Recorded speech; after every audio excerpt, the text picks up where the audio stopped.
Halo semuanya, Assalamualaikum warahmatullahi wabarakatuh. Apa kabar guru-guru hebat semua?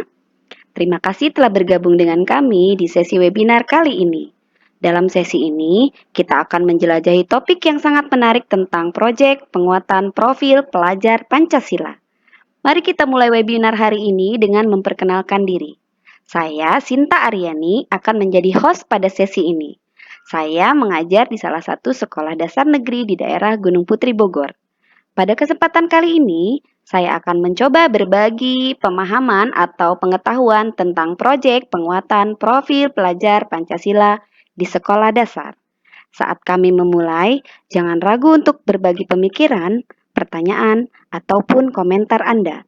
Kami ingin sesi ini menjadi tempat sharing diskusi yang informatif dan bermanfaat untuk semua peserta. Baiklah Bapak Ibu guru hebat, mari kita mulai materi pada kali ini dengan memahami tentang Merdeka Belajar, tujuan Merdeka Belajar, dan kurikulum Merdeka terlebih dahulu sebelum kita membahas tentang P5 di sekolah dasar. Merdeka Belajar adalah suatu pendekatan yang bisa dilakukan supaya siswa bisa memilih pelajaran yang diminati dan dapat mengoptimalkan bakat dan dapat memberikan sumbangsih karya terbaik untuk bangsanya. Merdeka Belajar adalah sebuah konsep pendidikan yang diperkenalkan di Indonesia. Ini merupakan bagian dari reformasi pendidikan yang bertujuan untuk memberikan kebebasan kepada siswa dalam mengeksplorasi minat, bakat, dan potensi mereka sendiri. Konsep ini bertujuan untuk meningkatkan kualitas pendidikan dan memberikan kesempatan yang lebih luas bagi siswa untuk mengembangkan diri mereka secara holistik. Pada intinya, Merdeka Belajar menekankan pada beberapa poin penting. Yang pertama, kebebasan belajar. Yang kedua, pembelajaran aktif dan kolaboratif. Yang ketiga, pengembangan karakter dan keterampilan. Yang keempat, fleksibilitas kurikulum. Yang kelima, peningkatan kualitas pendidikan. Selanjutnya, tujuan dari Merdeka Belajar adalah untuk menggali potensi terbesar untuk guru juga siswa dan untuk meningkatkan kualitas pembelajaran yang mandiri. Konsep Merdeka Belajar bertujuan untuk mengubah paradigma pendidikan tradisional menjadi lebih inklusif, dinamis, dan relevan dengan kebutuhan dan tuntutan zaman. Ini merupakan upaya untuk menciptakan lingkungan pembelajaran yang lebih merangsang, memotivasi, dan memungkinkan setiap individu untuk mencapai potensi maksimal mereka. Selanjutnya, kurikulum Merdeka. Kurikulum Merdeka adalah kurikulum dengan pembelajaran intrakurikuler yang beragam di mana konten akan lebih optimal agar peserta didik memiliki waktu yang cukup untuk mendalami konsep dan menguatkan kompetensi yang akan dicapai. Kurikulum Merdeka adalah sebuah konsep kurikulum pendidikan yang menjadi bagian inisiatif Merdeka Belajar di Indonesia. Konsep ini bertujuan untuk memberikan kebebasan kepada sekolah dan guru dalam merancang kurikulum yang sesuai dengan kebutuhan, kondisi, dan potensi lokal masing-masing. Di bawah konsep kurikulum Merdeka, sekolah memiliki otonomi yang lebih besar untuk menentukan tujuan pembelajaran, isi kurikulum, metode pengajaran, dan evaluasi hasil belajar. Beberapa prinsip yang mendasari kurikulum Merdeka adalah berikut ini. Yang pertama, kebebasan kurikulum. Yang kedua, inklusivitas. Yang ketiga, relevansi. Yang keempat, kreativitas dan inovasi. Yang kelima, pembelajaran berbasis proyek. Dan yang terakhir, peningkatan kualitas. Melalui konsep kurikulum Merdeka, diharapkan pendidikan di Indonesia dapat menjadi lebih dinamis, inklusif, dan relevan dengan kebutuhan masyarakat dan tuntutan zaman. Ini merupakan upaya untuk menciptakan lingkungan pembelajaran yang lebih merangsang, memotivasi, dan berorientasi pada hasil yang bermakna bagi setiap individu. Selanjutnya, kita akan membahas tentang 3 tahapan implementasi kurikulum Merdeka di sekolah. Yang pertama, mandiri belajar, yaitu satuan pendidikan menerapkan beberapa bagian dan prinsip kurikulum Merdeka tanpa mengganti kurikulum yang digunakan satuan pendidikan. Yang kedua, mandiri berubah, yaitu satuan pendidikan menggunakan kurikulum Merdeka dengan menggunakan perangkat ajar yang disediakan dan menerapkan pembelajaran terdiferensiasi secara sederhana. Yang ketiga, mandiri berbagi, yaitu satuan pendidikan menerapkan kurikulum Merdeka dengan mengembangkan perangkat ajar secara mandiri. Baiklah Bapak Ibu guru hebat, selanjutnya kita akan membahas materi yang utama pada sesi kali ini, yaitu tentang proyek penguatan profil pelajar Pancasila di sekolah dasar. Proyek penguatan profil pelajar Pancasila atau P5 merupakan salah satu sarana pencapaian profil pelajar Pancasila.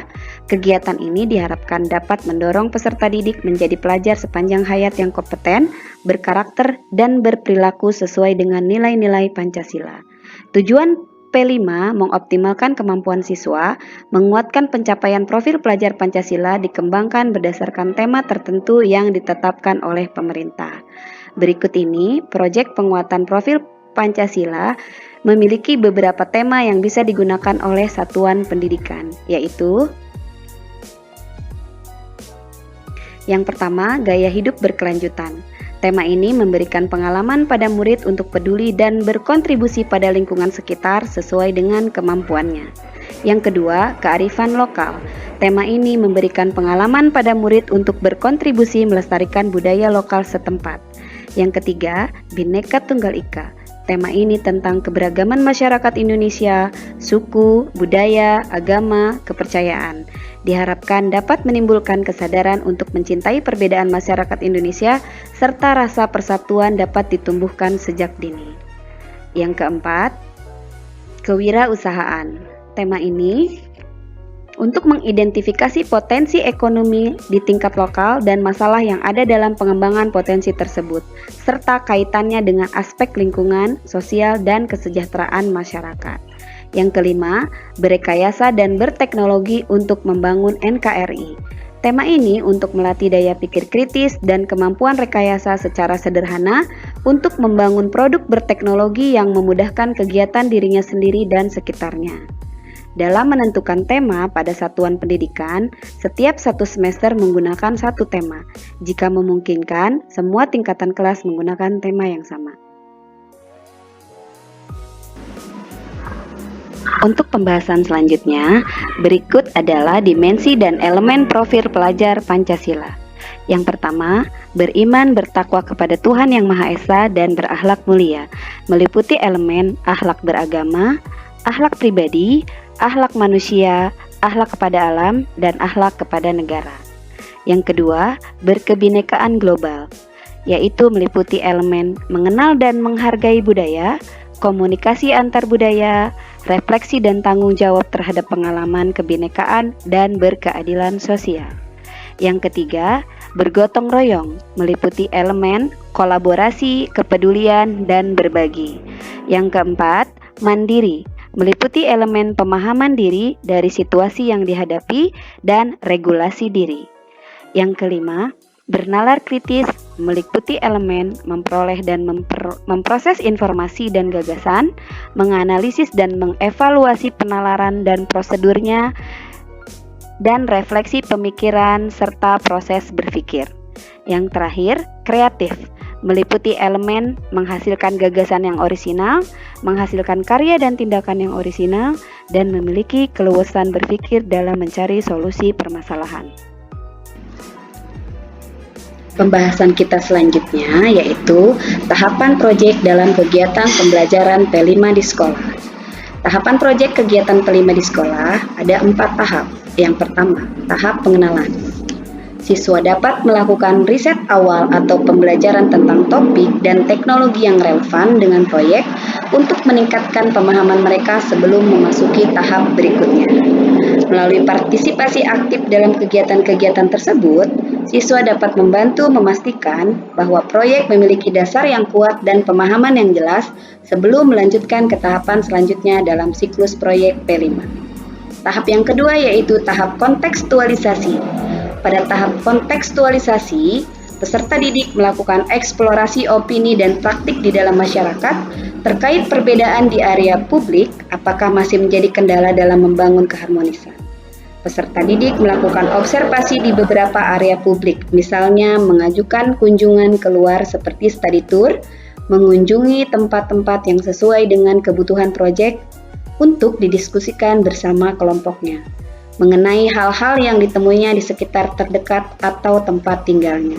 Atau dapat juga mengundang narasumber sebagai fasilitator pembelajaran sesuai topik yang akan dilakukan di dalam proyek.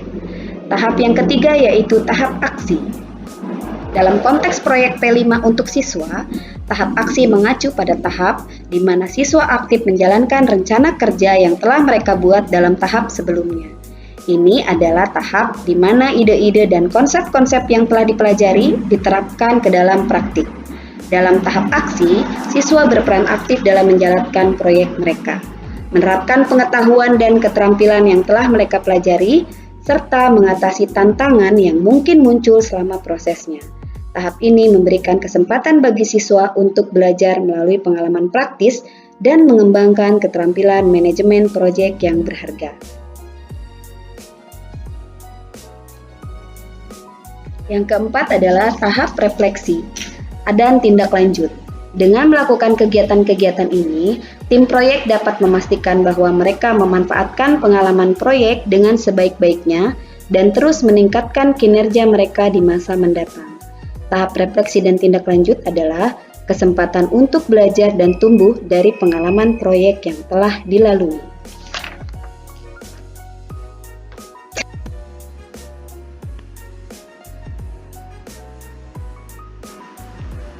Selanjutnya, berikut ini contoh cara merancang proyek penguatan profil pelajar Pancasila fase A kelas 1 SD tema Bhinneka Tunggal Ika di SDN Gunung Putri 5. Mengusung tema Bhinneka Tunggal Ika, tema ini tentang keberagaman masyarakat Indonesia, suku, budaya, agama, dan kepercayaan. Diharapkan dapat menimbulkan kesadaran untuk mencintai perbedaan masyarakat Indonesia, serta rasa persatuan dapat ditumbuh kembangkan sejak dini. Tujuan proyek dengan tema Bhinneka Tunggal Ika adalah dengan mengangkat tema Bhinneka Tunggal Ika dan mengacu kepada profil pelajar Pancasila, proyek Rumah Adat sebagai warisan budaya bertujuan untuk mewujudkan siswa agar dapat mengenal, mengidentifikasi dan mendeskripsikan diri dan budayanya, mengapresiasi karya dan tindakan yang dihasilkan, dan dapat mengenali hal-hal yang berbeda yang dimiliki diri dan teman-temannya dalam berbagai hal yang dialaminya, sehingga akan menumbuhkan rasa memiliki, mencintai, dan menghargai budayanya. Selanjutnya, dimensi, elemen, dan sub-elemen profil pelajar Pancasila yang disajikan dalam berupa tabel. Yang pertama, yang akan digunakan pada pembelajaran proyek semester 1 di kelas 1 dengan tema Bhinneka Tunggal Ika, yaitu menggunakan dimensi profil pelajar Pancasila, berkebinekaan global, kreatif, beriman, dan bertakwa. Elemen yang digunakan yaitu mengenal dan menghargai budaya, kemudian menghasilkan karya dan tindakan yang orisinil, dan akhlak kepada manusia. Sedangkan sub-elemennya mengeksplorasi dan membandingkan pengetahuan budaya, kepercayaan, serta praktiknya. Selanjutnya menghasilkan karya dan tindakan yang orisinil dan mengutamakan persamaan dengan orang lain dan menghargai perbedaan. Dan target pencapaian yang akan dicapai dalam tema Bhinneka Tunggal Ika pada fase A yaitu mengidentifikasi dan mendeskripsikan praktik keseharian diri dan budayanya, kemudian mengeksplorasi dan mengekspresikan pikiran dan perasaannya dalam bentuk karya atau tindakan, serta mengapresiasi karya dan tindakan yang dihasilkan. Kemudian mengenali hal-hal yang sama dan berbeda yang dimiliki diri dan teman-temannya dalam berbagai hal, serta memberikan respon secara positif. Aktivitas terkait di dalam program yaitu pada minggu ke-1, ke-2, ke-3, dan ke-4 untuk dimensi profil berkebinekaan global. Kemudian untuk dimensi profil pelajar Pancasila kreatif akan diaplikasikan dalam kegiatan dalam minggu ke-10, ke-11, ke-12, dan ke-13. Sedangkan dimensi profil beriman bertakwa kepada Tuhan Yang Maha Esa dan berakhlak mulia akan diimplementasikan dan dilaksanakan pada minggu ke-6, ke-7, ke-8, ke-9, ke-14, dan ke-15. Baik Bapak Ibu guru hebat, selanjutnya kita akan membahas tentang tahapan dalam proyek Yang di sini pada fase A mengambil topik rumah adat sebagai warisan budaya Indonesia. Seperti yang sudah dijelaskan pada materi sebelumnya, bahwa tahapan dalam proyek P5 terdapat 4 tahapan, yaitu tahap pengenalan, tahap kontekstualisasi, tahap aksi, dan terakhir tahap refleksi dan tahap evaluasi. Pada tahap pengenalan, Bapak Ibu bisa melihat di layar Anda kegiatan-kegiatan yang bisa dilaksanakan pada kelas 1 atau fase A selama 5 minggu kegiatan. Yang pertama, aktivitas 1 mengenal bangun rumah adat. Yang di sini kita ambil adat Jawa Timur dan Jawa Barat. Kemudian aktivitas 2 mengenal bangunan rumah adat Papua dan Sumatera Barat. Jadi kita mengambil 4 suku atau 4 daerah yang ada di Indonesia. Kemudian yang ketiga, aktivitas mengenal bangunan rumah ibadah. Yang keempat, mengenal bangunan kota. Dan yang kelima, terakhir minggu pengenalan, yaitu aktivitas refleksi tahap pengenalan. Kemudian, pada tahap lanjutan, tahap kedua yaitu tahap kontekstualisasi, mengkontekstualisasikan masalah rumah adat dengan lingkungan terdekat. Kegiatannya dilaksanakan dalam kegiatan 5 minggu. Yang pertama, minggu pertama yaitu merencanakan kunjungan. Kemudian minggu kedua melakukan kunjungan ke Taman Mini Indonesia Indah, yang dimana tempat yang dikunjungi mencakup hal-hal yang diperlukan untuk observasi siswa dalam mengenal rumah adat dan rumah ibadah. Kemudian aktivitas yang ke minggu ketiga yaitu melakukan pengamatan bentuk-bentuk bangunan kota selama dalam perjalanan atau bangunan-bangunan yang mereka temui atau yang mereka lihat pada saat kunjungan. Kemudian aktivitas yang minggu keempat yaitu melakukan pengamatan rumah ibadah. Rumah ibadah yang sudah kita kunjungi pada saat kunjungan ke Taman Mini Indonesia Indah, siswa mengobservasi atau melakukan riset pembelajaran bersama teman kelompoknya, mendiskusikan tentang bentuk-bentuk bangunan rumah ibadah. Kemudian yang terakhir, merancang model bangunan rumah adat dan bangunan kota dari barang bekas. Siswa diajak melakukan atau membuat model bangunan kota dan rumah adat dari barang bekas, contohnya dari kardus ataupun dari stik es krim. Melanjutkan tahap selanjutnya yaitu tahap aksi, mewujudkan pelajaran yang didapatkan oleh peserta didik melalui aksi nyata secara praktik secara langsung. Minggu pertama tahap aksi yaitu membuat model bangunan rumah adat dan model kota dari barang bekas yang tadi sudah dijelaskan, yaitu menggunakan kardus, origami ataupun menggunakan stik es krim. Kemudian minggu selanjutnya membuat clipping tentang rumah ibadah. Siswa diajak membuat kolase tentang rumah ibadah dan agama yang dianut. Kemudian aktivitas minggu selanjutnya mempresentasikan hasil karya atau asesmen formatif.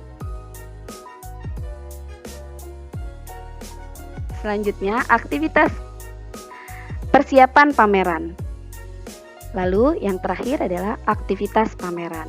Pada saat pameran atau puncak tema pada Rumah Adat sebagai Warisan Budaya Indonesia dengan tema Bhinneka Tunggal Ika, siswa diajak menunjukkan karya atau kreativitas anak-anak dalam pemahaman tentang rumah adat, baju adat, dan tarian daerah ataupun makanan khas daerah. Tahapan yang terakhir pada kegiatan proyek penguatan profil pelajar Pancasila yaitu tahap refleksi dan evaluasi. Evaluasi dan refleksi terkait kegiatan. Di minggu pertama pada tahap refleksi dan evaluasi yaitu merefleksi kegiatan pameran atau puncak tema yang dilaksanakan oleh anak-anak, apa-apa saja yang sudah dicapai oleh anak-anak, apa-apa saja yang sudah dilakukan oleh anak-anak. Kemudian selanjutnya aktivitas selanjutnya yaitu evaluasi dan refleksi seluruh kegiatan yang sudah dilaksanakan pada tahap 1, tahap 2, dan tahap 3.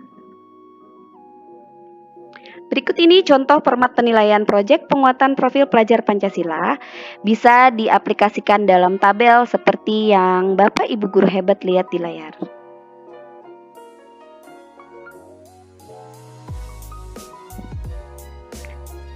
Selanjutnya, dokumen perancangan tema, topik, dimensi, elemen, dan sub-elemen proyek penguatan profil pelajar Pancasila sebaiknya dilakukan bersama kepala sekolah dan teman sejawat.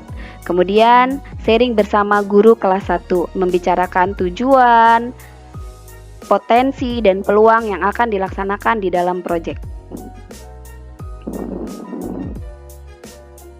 Kemudian, membuat umpan balik untuk siswa, apa saja yang ingin siswa pelajari pada tema Bhinneka Tunggal Ika, apa saja yang paling menarik, dan apa saja yang sangat ingin diketahui oleh siswa. Sehingga kita dapat melakukan proyek atau menggunakan umpan balik dari siswa dalam melaksanakan proyek P5. Setelah membuat umpan balik pada siswa, selanjutnya Bapak Ibu guru hebat bisa membuat umpan balik atau refleksi guru. Dalam perancangan tema, topik, dimensi, elemen, dan subelemen proyek penguatan profil pelajar Pancasila. Seperti yang Bapak Ibu guru lihat, teman sejawat atau umpan balik dari guru bisa diberikan berupa angket yang bisa dijawab sehingga kita bisa menggunakan umpan balik tersebut dalam keberhasilan melaksanakan proyek P5 dengan kerjasama bersama teman sejawat dan kepala sekolah, juga warga sekolah. Terima kasih Bapak Ibu guru hebat. Terima kasih sudah bergabung dengan webinar pada kali ini. Semoga kita semua mendapatkan pembelajaran yang berharga pada sesi ini dan memberikan manfaat untuk kita semua. Salam sehat, salam semangat, dan hidup Ibu Guru Indonesia. Terima kasih. Wassalamualaikum warahmatullahi wabarakatuh.